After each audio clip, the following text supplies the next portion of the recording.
하늘에 계신 아버지, 하나님의 아드님이신 예수 그리스도께서 무덤에 계시는 정막의 아침입니다. 우리의 마음은 고요하고도 쓸쓸합니다.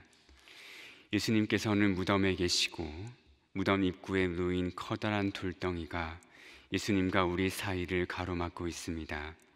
손을 내밀어도 닿을 수 없고 소리내어 불러도 대답이 없습니다. 이 아침에 우리가 무슨 말을 읊조릴 수 있겠습니까? 이 아침에 우리에겐 침묵이 마땅합니다. 하지만 하나님, 우리의 감각과 처지에 기대지 않고 하나님의 자비로우심에 기대어 우리의 입술을 엽니다. 절망의 아침에도 우리의 입술을 열어주십시오. 침통한 마음에 사로잡혔을 때도 우리의 입술을 열어주십시오. 시편의 말씀에 의지하여 우리가 간구하오니 주여 내 입술을 열어주소서. 내 입이 주를 찬송하여 전파하리이다. 이것이 우리의 항구한 고백, 변하지 않는 고백이게 하시옵소서. 하나님, 이 아침에 예수님께서 묻히신 무덤을 묵상하며 기도합니다. 생명의 떡으로 오신 예수님께서 먹을 것도 없고 먹을 수도 없는 무덤 속에 계십니다. 빛으로 오신 예수님께서 어둠이 지극한 곳에 계십니다. 양의 문으로 오신 예수님께서 문 없는 곳에 갇혀 계십니다. 양떼를 푸른 풀밭과 맑은 시내로 인도하시는 선한 목자 되신 예수님께서 가장 음습한 곳에 유기되었습니다. 부활이요 생명이라고 말씀하신 예수님께서 그 말씀이 무색하게끔 죽음의 한복판에 계십니다. 길이요 진리요 생명이라고 하신 주님께서 제 갈 길을 모른 채 동요하는 무리의 거짓 모함과 판결의 결과로 생명의 기운이 말라버린 곳에서 숨죽인 채 계십니다. 참 포도나무로 오신 예수님께서 말라 비틀어진 가지처럼 앙상한 모습으로 거기 무덤 속에 누워 계십니다. 하나님의 아들로 오신 이께서 자기를 끝간데 없이 낮추셨고 자유로 오신 예수님께서 인간의 숙박에 기꺼이 굴복하셨습니다. 하나님, 이것이 오늘 우리에게 내려앉은 어둠의 소식입니다. 이 어둠은 우리의 밖에도 여전히 존재하며 더군다나 우리의 안에도 있음이 분명합니다. 우리가 사랑하는 예수님께서 우리 사회의 눈물 흘리는 무리 속에 계십니다. 우리가 사랑하는 예수님께서 우리 내면의 어둠 속에 갇혀 계십니다. 하나님, 이 어둠의 날에 우리의 안팎을 휘감은 어둠을 똑바로 직시하게 하시옵소서. 하나님, 우리 사회의 어두운 구석을 들여다보며 기도합니다. 생명을 가볍게 여기는 이 시대의 어두운 구석을 단적으로 드러낸 어느 기사를 보았습니다. 40대 어느 부부가 미혼모에게 돈을 주고 신생아를 매매한 뒤 학대하고 유기한 혐의로 기소되었고 결국 실형을 선고받았다는 소식입니다. 부부는 인터넷을 통하여 미혼모에게 접근했고 무슨 물건을 구매하듯 신생아를 사들였다고 합니다. 그러나 정작 아이를 데려와서는 성별이 마음에 안 든다는 이유로, 사주가 마음에 안 든다는 이유로, 육아에 스트레스를 받는다는 이유로 학대하고 또 유기했습니다. 이런 사실도 놀랍기 짝이 없는데 부부 중 한 사람이 결심 공판에서 했다는 발언이 수스라치도록 놀랍습니다. 여자아이를 키우면 결혼 생활이 행복할 거라는 강박적인 생각에 시달리다 범행을 저질렀다고 합니다. 하나님, 이 참담한 사건 앞에서 어떤 기도를 어떻게 드려야 할지 모르겠습니다. 우리 사회가 지니는 병폐의 적나라한 단면을 바라볼 뿐입니다. 돈이 절대적인 교환 가치로 군림하여 돈으로 생명까지 사고 팔 수 있다는 생각이 우리 사회에 스며들었습니다. 자아가 절대적인 쾌락 기준으로 상정되어 나를 기쁘게 하는 것이 선하고 옳다는 생각이 우위를 점하고 있습니다. 이것이야말로 우상이 인간을 대상으로 하는 짓이 아니겠습니까? 하나님 없이 살아가는 이 세대를 불쌍히 여겨주시옵소서. 무엇이 우리를 참되게 살아가는지 복음의 빛 안에서 발견하도록 인도하시옵소서. 그리고 우리 한국교회가 세상에 대안적 메시지를 발산하는 통로가 되도록 우리를 사용하여 주시옵소서. 하지만 우리는 어둠 속에서도 끝끝내 절망하지 않습니다. 왜냐하면 어둠을 직시하면서도 여전히 빛으로 오시는 예수님을 기다리기 때문입니다. 그러므로 내일 부활절의 예배를 앞두고 기도하지 않을 수 없습니다. 모든 소망의 성도가 예배의 자리로 나와 예수 그리스도의 부활을 축하하게 하시옵소서. 절망의 어둠을 뚫고 솟구치는 부활의 소망을 우리 영혼 깊이 새겨 주시옵소서. 1부부터 5부까지의 모든 예배가 부활의 소망을 증거하게 하시옵소서. 내일 예배 중에는 세례 입교식도 거행됩니다. 주님의 백성으로 확증되고 교회의 일원으로 편입되는 성도를 축복하시옵소서. 무엇보다 갈릴리에서 만나지 않은 제아의 말씀을 준비하고 전하실 김경진 담임 목사님을 붙들어 주시옵소서. 교육부서의 부서에서 드려지는 모든 예배도 주님께서 받으시옵소서. 특히 내일은 대학부와 청년부가 함께 한 자리에서 연합 예배를 드립니다. 감각에 기대어 눈뜨다라는 제아의 말씀을 나누고 함께 성찬을 나눕니다. 이 연합 예배를 통하여 우리 청년들이 그리스도의 몸 안에서 하나가 되는 신비를 맛보게 하시옵소서. 또한 내일 저녁 호산나 찬양대가 준비하는 부활 축하 음악 예배가 하나님께 영광이 될 뿐만 아니라 우리에게도 기쁨이 되게 하시옵소서. 이제 말씀 앞으로 나아갑니다. 빛이신 주님이시여 우리 안에 어둠을 뚫고 기어이 말씀하시옵소서. 우리 주 예수 그리스도의 이름으로 기도합니다. 아멘. 이 아침 하나님께서 우리에게 주시는 말씀은 신약성경 요한복음 19장 38절에서 42절입니다. 말씀을 함께 받들어 읽겠습니다. 아리마대 사람 요셉은 예수의 제자이나 유대인이 두려워 그것을 숨기더니 이 일 후에 빌라도에게 예수의 시체를 가져가기를 구하매 빌라도가 허락하는지라. 이에 가서 예수의 시체를 가져가니라. 일찍이 예수께 밤에 나왔던 니고데모도 모략과 침향 섞은 것을 100리트라쯤 가지고 온지라. 이 예수의 시체를 가져다가 유대인의 장례법대로 그 향품과 함께 세마포로 쌌더라. 예수께서 십자가에 못 박히신 곳에 동산이 있고 동산 안에 아직 사람을 장사한 일이 없는 새 무덤이 있는지라. 이날은 유대인의 준비일이요 또 무덤이 가까운 고로 예수를 거기 두니라. 아멘. 예수님께서 무덤에 계십니다. 무덤은 죽음이 구축한 진지이지요. 마치 견고한 성벽처럼 무덤은 모든 생명의 기운을 봉인합니다. 깔깔거리던 아이의 웃음도, 힘차게 뛰어다니던 젊음의 열정도, 느긋하게 앉아 한담을 나누던 노년의 완숙함도 무덤은 한 번에 삼켜버립니다. 거기에는 정막이 감돌고 침묵이 가득할 뿐입니다. 요한복음에서 예수님은 나는 무엇이다 하는 말씀으로 자기를 드러내십니다. 나는 생명의 떡이다, 나는 세상의 빛이다 하신 말씀 기억하시지요? 그러나 조금 전 기도문에서도 기도드렸다시피 무덤은 예수님의 모든 자기 주장을 부정합니다. 생명의 떡으로 오신 예수님께서 먹을 것도 없고 먹을 수도 없는 무덤 속에 계십니다. 빛으로 오신 예수님께서 어둠이 지극한 곳에 계십니다.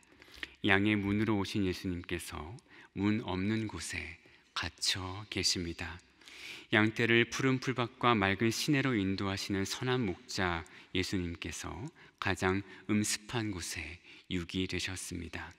부활이요 생명이라고 말씀하신 예수님께서 그 말씀이 무색하게끔 죽음의 한 복판에 계십니다. 길이요 진리요 생명이라고 하신 주님께서 제 갈 길을 모른 채 동요하는 무리의 거짓 모함과 판결의 결과로 생명의 기운이 말라버린 곳에서 숨죽인 채 계십니다. 참 포도나무로 오신 예수님께서 말라 비틀어진 가지처럼 앙상한 모습으로 무덤 속에 계십니다. 무덤은 이렇듯 예수님의 모든 자기 주장을 지워버리며 예수님의 존재와 삶과 사역을 무의미한 것으로 만들어 버립니다. 무의미, 무릇 무의미란 인간이 견딜 수 없는 것입니다. 무의미란 허무한 마음, 허망한 마음을 불러일으킵니다. 내가 애쓴 모든 것이 허사로 돌아간다고 생각하면 사람은 한 걸음도 내딛지 못하고 주저앉기 마련입니다. 예수님의 죽음 앞에서 제자의 무리가 도망친 것도 인간적으로 이해가 되는 사실입니다. 그러나 오늘 본문은 도망가지 않고 오히려 자기를 드러낸 두 사람을 기록합니다. 아리마대 사람 요셉과 니고데모입니다. 가까운 거리에서 예수를 섬겼던 제자 12은 도망갔습니다. 그러나 조금 멀리 떨어져서 예수님 주위를 맴돌았던 두 사람은 모습을 드러냅니다. 이 대조가 무척 인상적이지요. 두 사람은 모두가 도망가고 숨어버린 이 시간에 오히려 모습을 드러내어 자기의 할 일을 감당하고 있습니다. 두 사람의 공헌은 예수님의 수치를 제거한 일이다, 이렇게 말씀드릴 수 있겠죠. 십자가는 무엇보다 수치의 형벌입니다. 고대 로마는 명예의 나라였습니다. 지금 우리 사회에서 누구나 돈을 벌고자 애쓰는 것처럼 고대 로마 사회는 명예를 얻고자 애썼습니다. 명예를 잃는 것은 모든 것을 잃는 것입니다. 로마에는 최고의 형벌, 수문 수플리지움이라는 것이 있었는데 그중 3위는 참수형 혹은 맹수형입니다. 목을 자르거나 맹수의 밥이 되는 거죠. 그러나 이것보다 우위에 있는 형벌은 화형인데요, 이것은 불태워 죽이는 것입니다. 그러나 그 형벌 중에서 가장 끔찍한 형벌은 십자가형입니다. 십자가 위에서 죄수는 온통 발가벗겨진 채 거기에 매달려서 아주 천천히 죽어갑니다. 천천히 죽어가는 상태에 있는 사람을 더 이상 생명이라 부를 수 없고, 그 생명이라 불리지도 못하는 그 존재에게는 명예는 없습니다. 거기에는 수치만 있을 뿐이죠. 게다가 십자가형은 효시와 비슷합니다. 효시는 죄인의 목을 쳐서 매달아두는 고대의 형벌이죠. 십자가에 달린 죄인은 매장이 허락되지 않습니다. 그것은 죽은 후에 가장 인간을 수치스럽게 하는 일이죠. 수치의 절정이라고 할 수 있겠습니다. 그래서 주후 2세기경 4대 교회의 감독인 멜리톤이라는 사람은 순환설교에서 예수님의 수치를 이렇게 썼습니다. 이 땅을 매달으신 분께서 거기에 달려 계시며 하늘을 고정하신 분께서 거기에 고정되어 계시고 만물을 부여잡고 계신 분께서 나무에 붙잡혀 계신다. 주인께서 모욕을 당했다. 그러므로 오늘 본문의 두 사람, 이 아리마대 사람 요셉과 니고데모는 예수님의 수치를 제거하는, 예수님의 시신을 매장함으로써 그분의 수치를 제거하는 매우 중요한 역할을 감당합니다. 더군다나 요한복음은 유대교에서 기독교, 예수 추종자로 개종했지만 여전히 회당과의 관계를 끊어버리지 못하는 사람들을 향해서 메시지를 전합니다. 그래서 요한복음을 읽다 보면 유대인 공동체에서 축출당하기를 두려워하는 사람들이 늘 등장하죠. 당시 유대교의 회당에는 아미다라는 18개의 목록으로 이루어진 기도문이 있었습니다. 그런데 그 기도문에 주후 70년 이후에 하나의 기도가 추가되어서 19개의 기도가 됩니다. 근데 그 추가된 기도문의 내용은 유대인이었다가 기독교인이 된 사람을 저주하는 그런 내용입니다. 이런 기도문입니다. 비방하는 무리에게는 소망이 없도록 하시고 모든 사악함은 한순간에 멸망하게 하소서. 이것이 유대교에서 기독교로 전향한 사람들을 두고 하는 기도입니다. 주의 모든 원수를 속히 끊어버리시고 오만한 권세가 우리 시대에 속히 뿌리 뽑히고 부서지며 무너지고 겸손하게 하소서. 원수를 꺾으시고 오만한 자를 낮추시는 여호와여 찬송받으소서.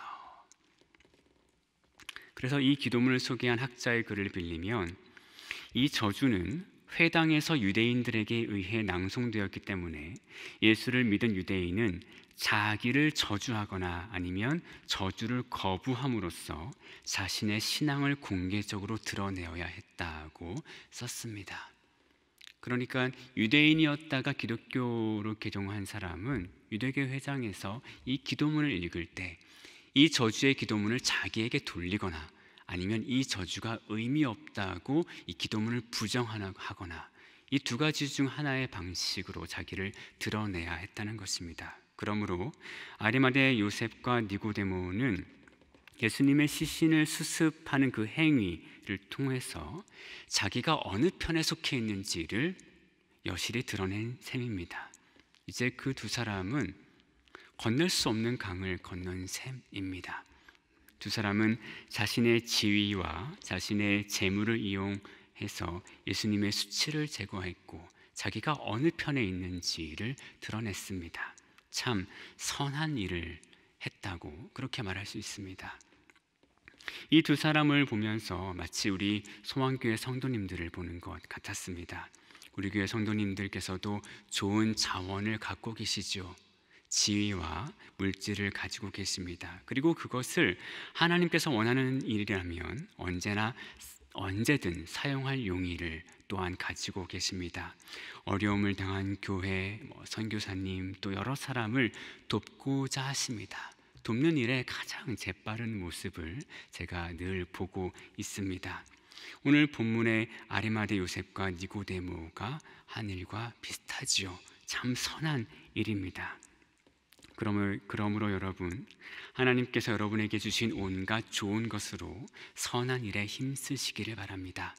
아리마대 사람 요셉과 니고데모가 예수님의 수치를 가리웠듯이 하나님께서 여러분을 사용하여 이 땅의 눈물을 닦아주실 것입니다.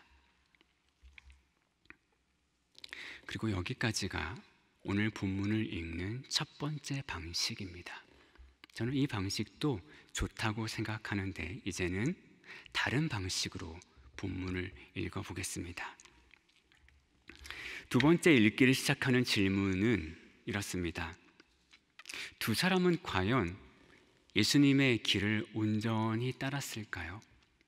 두 사람은 지금 충분히 선한 일을 했습니다. 근데 예수님의 길을 온전히 따랐다고 말할 수 있을까요? 요한복음을 읽다 보면 처음부터 빛과 어두움을 강조합니다.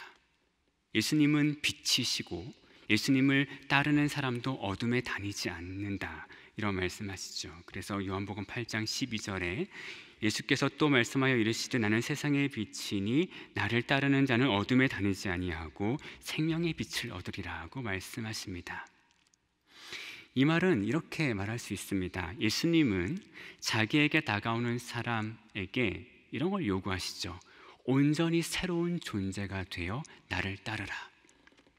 온전히 새로운 존재가 되어 어둠 속에서 빛으로 나와서 완전히 새로운 존재가 되어서 나를 따르라고 그렇게 요구하십니다. 말씀드렸다시피 어둠에서 벗어나 빛으로 나아오라고 하는 것, 이것은 완전히 새로운 존재가 되라는 말씀이시죠. 이것은 복음서에서, 당연히 요한복음서에서도 예수님께서 힘주어 가르치시는 바입니다. 그런데 흥미롭게도 오늘 본문의 두 사람은 복음서에서 밤에 등장합니다. 마태복음과 마가복음은 아리마대 사람 요셉의 등장 시점을 저물었을 때라고 명시하죠. 그리고 니고데모는 요한복음에 앞서 두 번 더 등장하는데 요한복음 3장에서 니고데모가 밤에 예수님을 찾아옵니다. 밤에 예수님을 찾아왔죠. 오늘 본문에서도 니고데모를 소개할 때 일찍이 예수께 밤에 찾아왔던 니고데모라고 설명합니다. 니고데모는 유대인의 지도자였죠. 아까 말씀드렸다시피 유대교 내부에서는 기독교로 개종하는 사람을 배척하고 저주했습니다. 니고데모는 그 시선을 피해야 했고, 그래서 밤에 예수님을 찾아왔습니다.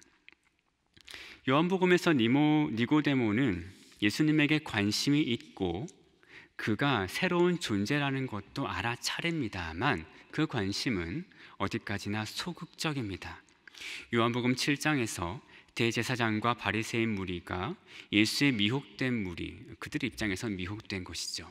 예수의 미혹된 무리를 트집 잡아서 말할 때 니고데모는 그 자리에 있었습니다.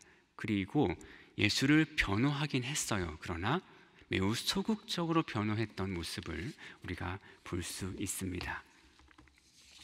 그리고 결정적으로 요한복음의 정교한 배치에 따르면 두 사람은 매장 직후, 십자가 처형 직후에는 등장했지만 예수님의 부활 이후에는 등장하지 않았어요. 예수님의 부활 이후에 두 사람은 등장하지 않습니다. 그래서 앞서 말한 모든 내용들을 종합해서 보면 요한복음은 이 두 사람을 이렇게 배치합니다. 어둠 속에서 행동하고 온전히 빛으로 나아오지는 못한 사람들.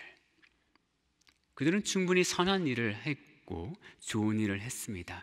예수님께 관심을 보였고 예수님의 주위를 맴돌았습니다. 그러나 그들은 늘 어둠 속에서 등장했고 그래서 온전한 빛으로 나오지 못한 사람으로 그려집니다.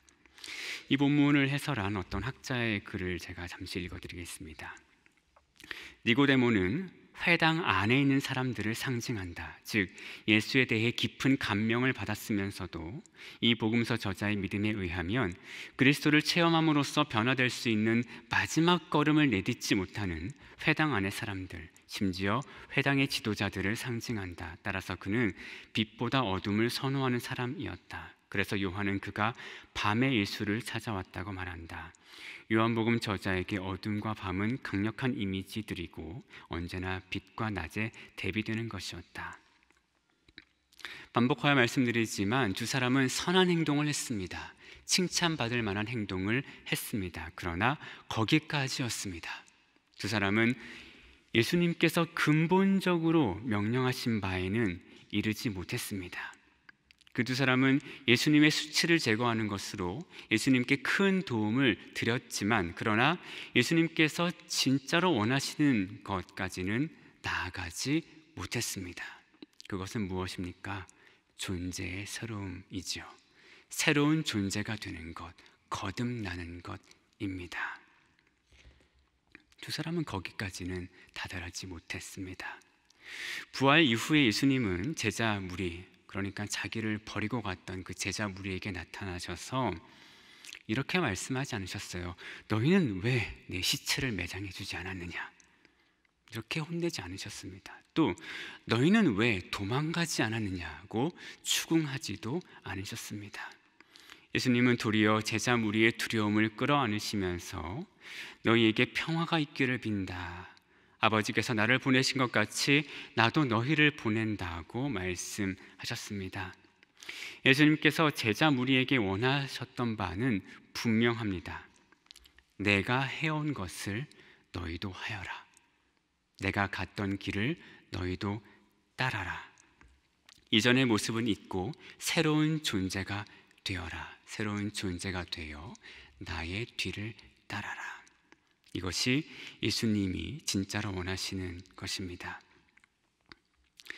우리는 신앙생활을 하면서도 교회를 다니고 교회 일에 충실하고 믿음 생활을 열심히 하면서도 예수님께서 진짜로 원하시는 것을 비껴갈 수 있습니다. 우리는 날마다 교회에 와서 기도하고 예배하고 찬송하고 또 말씀을 들으면서도 새로운 존재가 되지 않을 수 있습니다. 우리는 많은 돈을 교회에 바치고 이웃을 위해 쓰면서도 새로운 존재가 되지 않을 수 있습니다. 그러면서 예수님을 섬긴다고 자처하고 자부할 수 있습니다. 그러나 복음서 예수님은 섬김받는 것 원하지 않으셨습니다. 내가 너희의 스승이니까 나를 받들어 모시라고 말씀하지 않으십니다. 예수님은 의전받는 데에 관심 없으셨습니다. 우리가 잘 아는 말씀이지요. 인자가 온 곳은 섬김을 받으려 함이 아니라 도리어 섬기려 하고. 예수님은 섬기러 오셨죠. 예수님을 위해서 우리의 좋은 것 내어드리는 일 소중하고 훌륭합니다. 그러나 무엇이 먼저입니까? 무엇이 순서입니까? 무엇이 선행해야 합니까? 새로운 존재가 되는 것입니다. 이것이 먼저이고 이것이 선행해야 합니다. 새로운 존재가 되면 나오지 말라고 해도 교회에 나와서 은혜를 사모합니다. 새로운 존재가 되면 드리지 말라고 해도 하나님과 이웃을 위해 나의 것을 덜어냅니다.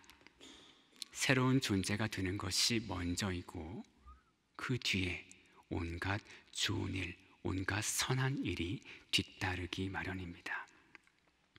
반복해서 말씀드립니다. 우리는 하나님을 섬기면서도 헌 존재에 머물 수 있습니다. 그러나 오늘 무덤 속에서 예수님은 말씀하십니다. 나와 함께 죽자. 나와 함께 죽었다가 나와 함께 살자. 죽음의 모습이 아니라 생명의 모습으로 살자. 새로운 존재가 되어 나의 안에서 하나님을 향하여 성령님과 동행하며 살아가자. 그것이 내가 진짜로 원하는 것이다.